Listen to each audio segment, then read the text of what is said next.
My voice. January 12th is the birthday of Swami Vivekananda according to English International Calendar. Today is the birthday of Swami Vivekananda according to our Indian regional calendar. Therefore, we are celebrating the birthday of Swami Vivekananda today. Swami Vivekananda lived less than 10 years. What, sir? People say he lived nearly 40 years.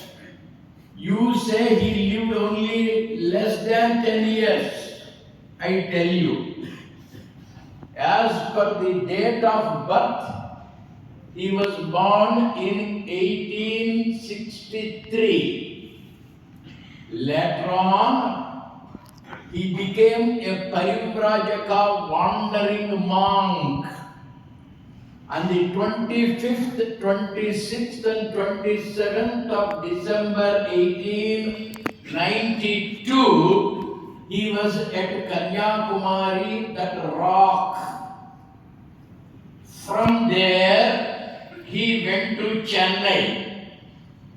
In Chennai, there was a person called Alsinga Perumal. He advised Swami Vivekananda to go to foreign countries. Earlier, when Swamiji was at Porbandar, the Prime Minister of the local king, one Mr. Shankara Pandurang, also suggested the same. He wanted Swami Vivekananda to go to Chicago. But by that time, Swami Vivekananda did not have the name Vivekananda. When he was wandering in every place, he took a new name. Narendranath was the name given by his parents. Later on, when he was wandering in the entire country, in one place he was Sachidananda. In another place, he was Vividishananda.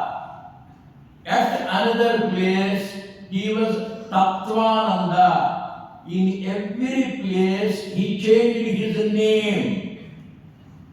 In Chennai, when he decided to go to Calcutta, America, money was given by the students of Chennai.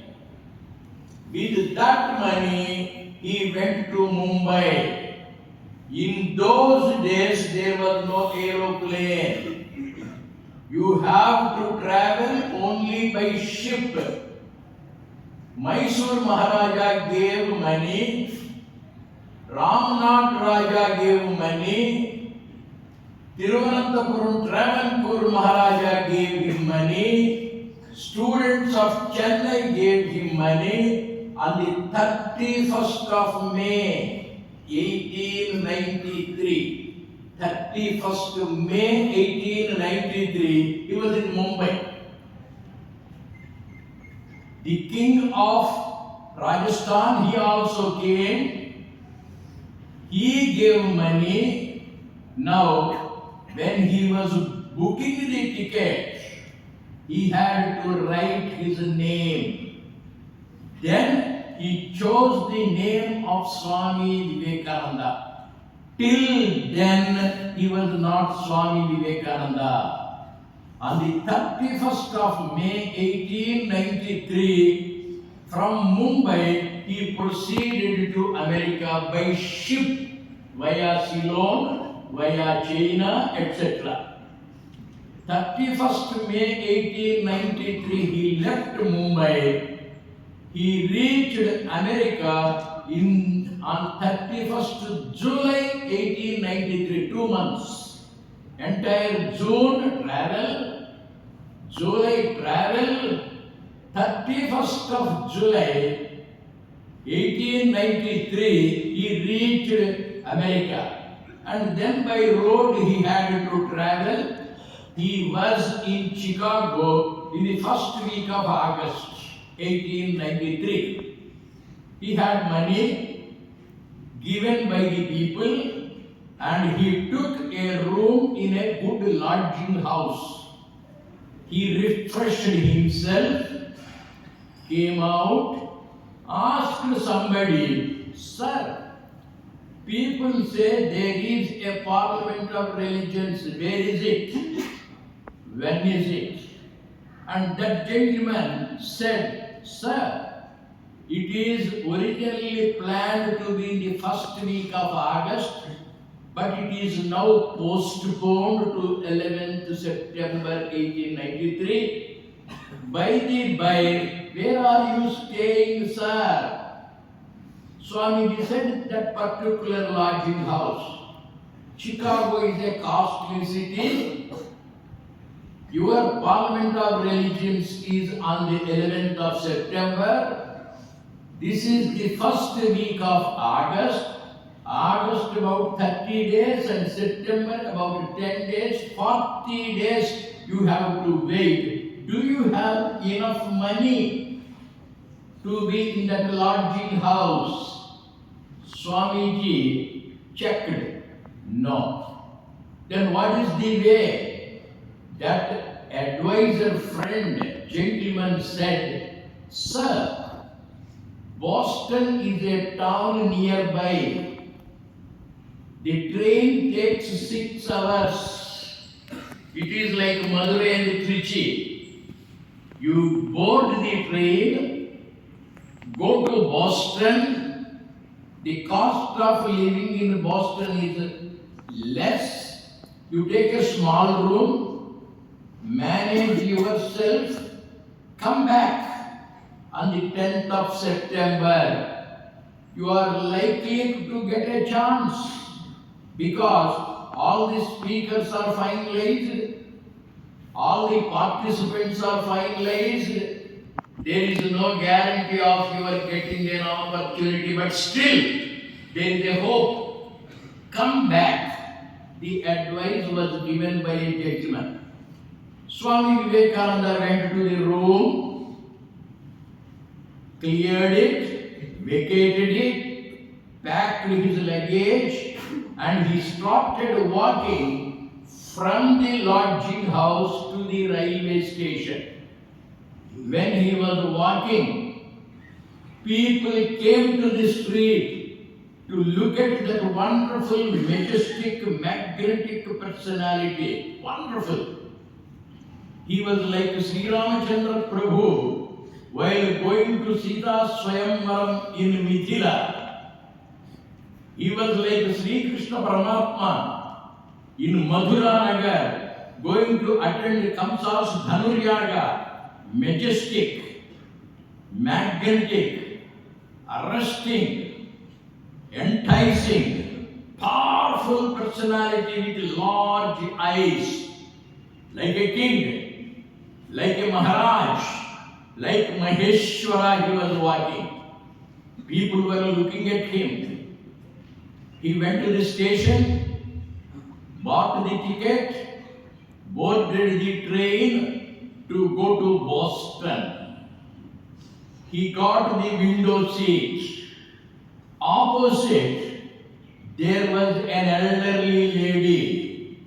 Her name was Sanborn, Sanborn. She was more than 65 years. She was an unmarried spinster. She looked at him. By her side, there were 3 American gentlemen. By his side, there were 3 American gentlemen. In that small compartment, there were 8 people. Swamiji, old lady, 3 American gentlemen, and this side 3 American gentlemen. People on the platform were looking at Swamiji. Some people entered the compartment and looked at Swamiji. After 10 or 15 minutes, the green signal was shown, the flag was waved, and then the whistle was blown, the train started. 10 minutes travel. Swamiji was looking through the window. He was looking at the sky. He was looking at the tree tops. He was looking at the telephone posts. The train was moving. There was a silence in the compartment. One American gentleman looked at Swamiji. He broke the silence. "Excuse me, sir," he said. "Swamiji, yes. I have a question to ask you. Please ask." "Sir, you are a new person here. You are a stranger here. You are a monk." Monks are not new in America. Sannyasis are not new in America. Something special is there in you. Something unique. Something very great. People are looking at you. We are richer than you. We are taller than you. We are whiter than you. We are brighter than you. Nobody looks at us. Everybody is looking at you. Our shoes are costly. Our suits are costly. Our caps are costly. Our watches are costly. In spite of our costly costumes, in spite of our tall personalities, nobody is looking at us. You are unique. You are special. You are different. There is something grand about you. What is the secret, sir? We are gentlemen. Nobody looks at us. Then Swamiji said, "My friends, in the Western countries, to make you a gentleman, a tailor is needed, a cobbler is needed, a washerman is needed, a makeup man is needed. In short, tailor makes a gentleman in America. But in our country, character makes a gentleman, not tailor." When he made that statement, "Character makes a gentleman," in India, the people were stunned. Miss Sanborn said, "Wonderful, my boy. You have given excellent definition to gentleman. Character makes a gentleman. Wonderful, wonderful. Where are you going, my son?" "I am more than 65. I am unmarried. I have no children." "You are like my son." "Where are you going?" "Boston."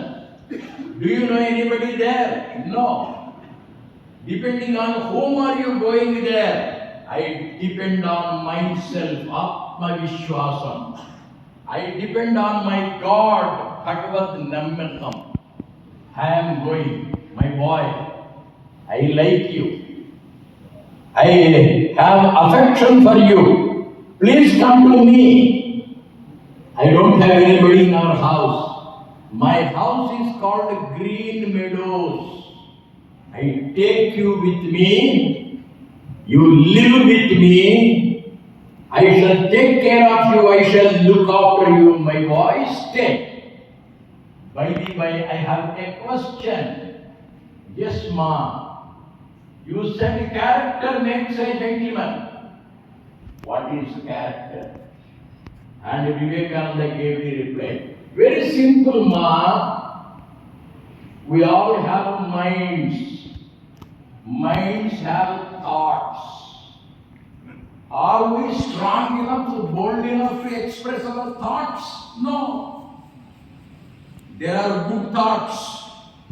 There are bad thoughts. We cannot speak all of them. If you are bold, if you are courageous, you express your thoughts.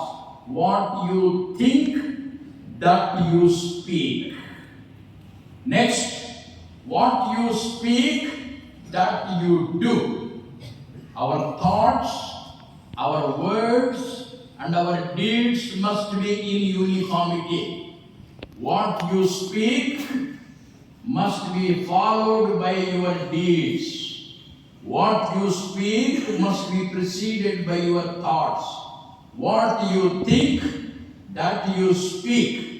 What you speak, that you do, then it is character. Character makes a gentleman. She was surprised. She was wonderstruck. She was able to find an excellent personality, a handsome personality, a loving personality, a gentlemanly personality, a magnetic personality, an attractive personality, a divine personality in Swami Vivekananda. Please come, my boy. This college is named after Swami Vivekananda. Every boy here should be like Vivekananda. A powerful personality, a divine, pure personality. We must be bold enough to say what we think. We must be strong enough to do what we speak. Then we will be children of Swami Vivekananda's ideal. Let us follow him. Let us emulate him. Let us be children of character. Character building education he wanted.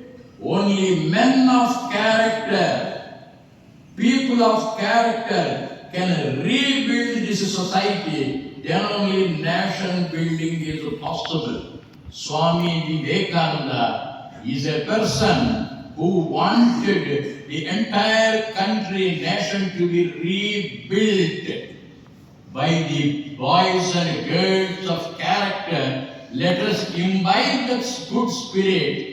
Let us emulate Swami Vivekananda. Let each boy be a boy of character. Hari Om Tat Sat. Sarve Bhavantu